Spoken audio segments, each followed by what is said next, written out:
J'avais fait cette vidéo il y a 2 3 ans, je crois, sur les 5 outils du survivant. Donc, si on prend les personnes qui sont vraiment dans une situation désastreuse, il y en a des millions au monde, en Syrie par exemple en ce moment, etc. Mais donc, vraiment des gens qui évoluent depuis leur naissance, depuis leur enfance, dans un monde brutal et vide de tout confort. On s'aperçoit que effectivement ils ne portent pas de pantalon 5.11 et qu'ils n'ont pas de couteau Bear Grylls à la ceinture. Donc effectivement, tout peut faire le travail. Maintenant, c'est comme d'habitude.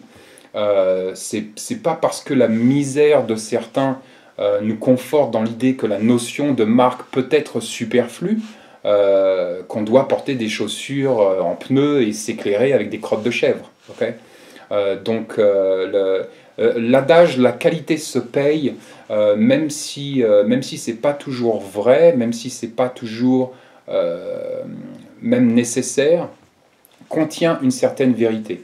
Donc il y a des outils, il y a des terrains où on va pouvoir effectivement évoluer sur du matériel qui ne va pas être de marque, mais il y a des terrains et des univers où effectivement la marque va ici avoir une importance assez importante, surtout encore une fois si nous sommes dans cette philosophie ou dans cette stratégie de durabilité. Généralement, les outils qui vont coûter un petit peu plus cher, qui vont être de meilleure manufacture, vont durer plus longtemps. Donc au final, en fait, on va généralement faire des économies. On l'a vu 150 fois, moi je le vois constamment, les mecs achètent un couteau pliant de merde parce qu'ils ne veulent pas dépenser 50 euros dans un Spyderco. Leur couteau pliant de merde, ben, il casse au bout de 3 mois, au bout de 6 mois, au bout d'un an. Moi, mon Spyderco, effectivement, je l'ai payé un peu plus cher, 50 $, mais ça fait 4 ans qu'il est dans ma poche et il n'a pas bougé. Donc on a cette dimension ici, avec la qualité qui se paye, on a cette dimension de durabilité. Et pour moi, personnellement, peut-être que pour les autres c'est différent, mais pour moi, personnellement, cette notion de durabilité, très importante.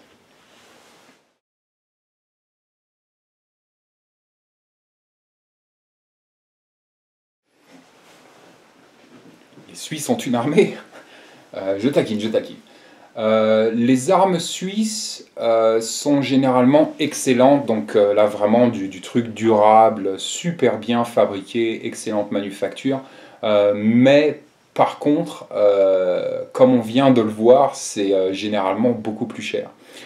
Et donc effectivement, et aussi il y a des systèmes qui ne sont pas aussi adaptés que ça pour certains contextes. Bref, c'est pour faire court, les armes suisses sont très chères.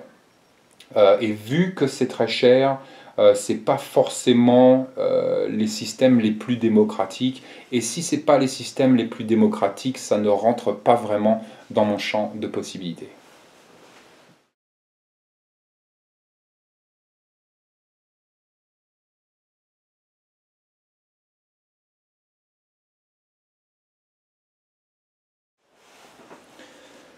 Je vais essayer d'être le plus patient possible et le plus tolérant possible.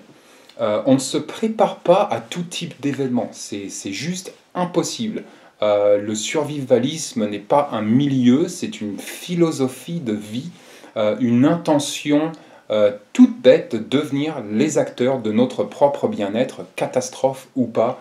Je continue de prendre cette question constamment et je réalise parfaitement qu'il y a une déconnexion totale entre la philosophie de vie que peut être le survivalisme et l'involution totale psychologique, émotionnelle que peut être cette notion de préparation. On ne peut pas se préparer à tout type d'événement, c'est physiquement impossible, intellectuellement impossible, et le but du jeu n'est pas de se projeter dans le futur, le but du jeu c'est tout simplement d'améliorer notre vie au quotidien au travers d'une certaine philosophie de vie. Cette philosophie de vie, je l'appelle le survivalisme. Donc j'ai fait un article sur un petit peu comment aborder nos proches, comment peut-être communiquer cette idée de cette philosophie de vie. Et donc, je vais mettre le lien de cet article sur le blog. Je vais mettre le lien avec cette réponse.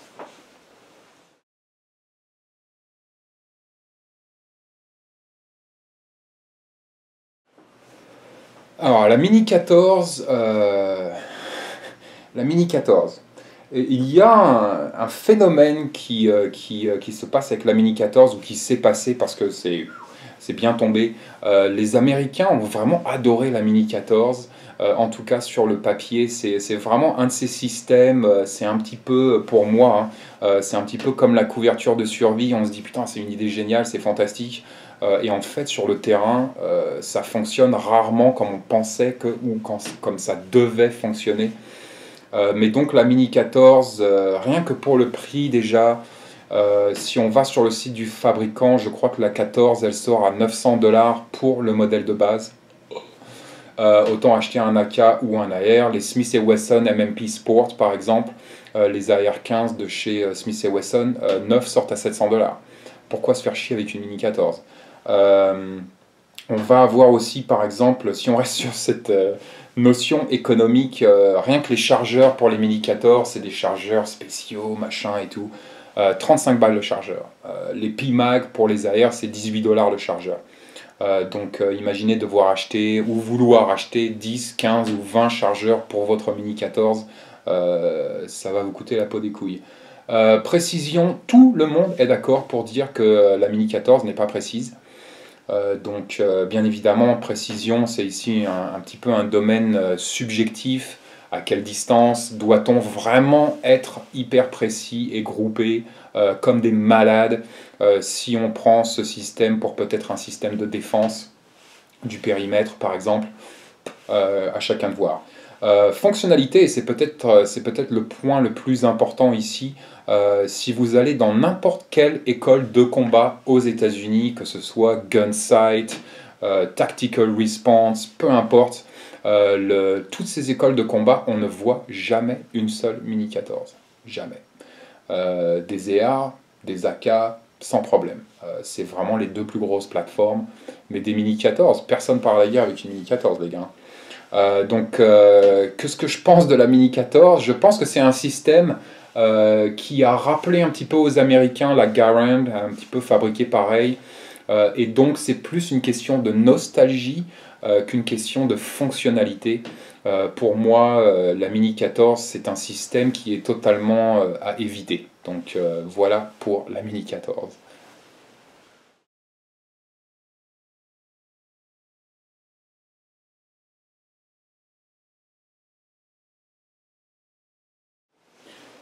Alors, les fruits, j'aime beaucoup par exemple tout ce qui est ronce, comme les mûres. Je trouve que c'est un excellent système, non seulement de protection passive, on en a déjà parlé sur le blog, mais en plus c'est facile d'entretien et c'est délicieux. Pour ce qui est des arbres fruitiers, j'adore les cerisiers, très jolis quand ça fleurit. Pareil avec les pommiers, j'adore les poires, donc je mettrai bien évidemment des poiriers. Bref, j'aime pas les oranges, des trucs comme ça. Bon, en plus, ça pousserait pas ici. Je suis pas fraise non plus. Vraiment, j'aime bien les mûres. Et après, les arbres fruitiers, je pense d'ailleurs que planter des arbres fruitiers, des arbres qui produisent, est sans doute le meilleur investissement long terme qu'un être humain puisse faire aujourd'hui.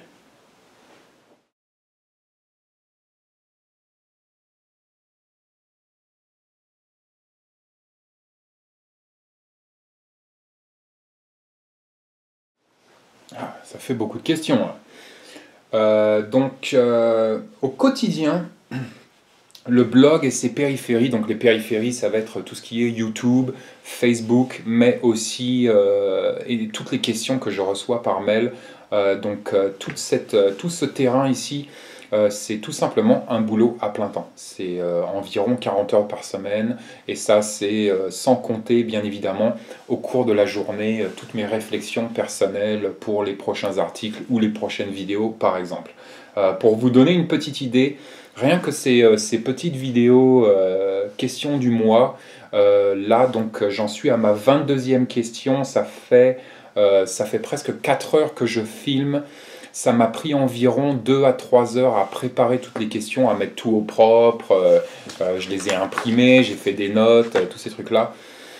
Donc rien que pour cette petite vidéo, et là j'ai pas encore fait, après derrière j'ai l'editing et toutes les merdes qui viennent avec, mais donc rien que de faire ces petites vidéos, c'est une journée complète de travail. Donc énormément de travail, c'est un boulot à plein temps. Es-tu devenu accro? C'est un blog, c'est pas une drogue. Maintenant, je ressens effectivement une notion de responsabilité assez violente et donc je me fais violence. Est-il lucratif? Le blog n'est pas lucratif, non. Si vous vouliez faire ça dans votre vie, blogueur ou youtubeur ou je sais pas quoi, faut peut-être penser à un plan B. Pour faire très simple, si on se base sur 40 heures par semaine, c'est un salaire mensuel qui ne me permettrait même pas d'acheter le dernier iPhone. C'est énormément de travail pour quelque chose qui effectivement n'est pas lucratif. Bien évidemment, j'aurais pu le faire totalement différemment.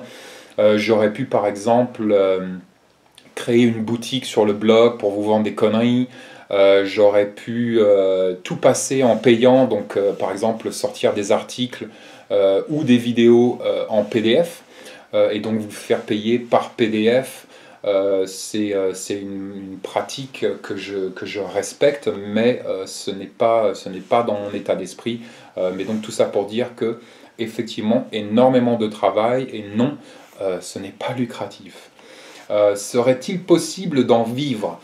Oui, c'est possible d'en vivre. Il y a des youtubeurs qui sont très connus, qui ont des millions d'abonnés, qui font des millions et des millions de vues par vidéo. C'est possible effectivement d'en vivre, pareil pour le blog, mais il faut atteindre des chiffres assez impressionnants. Je crois qu'aux dernières nouvelles, en tout cas pour YouTube, je crois qu'il fallait atteindre environ les 5 millions de vues par vidéo. Donc après, effectivement, ça dépend combien de vidéos on va sortir par mois, si c'est une seule vidéo par mois ou si c'est une vidéo par semaine. Mais je crois qu'il fallait déjà atteindre les 5 millions de vues par vidéo pour espérer toucher environ 2000 € par mois. C'est faisable, mais c'est vraiment très difficile et réservé vraiment à une petite élite sur YouTube ou sur les blogs. Je vais arrêter cette série de vidéos avec cette question. Stay safe.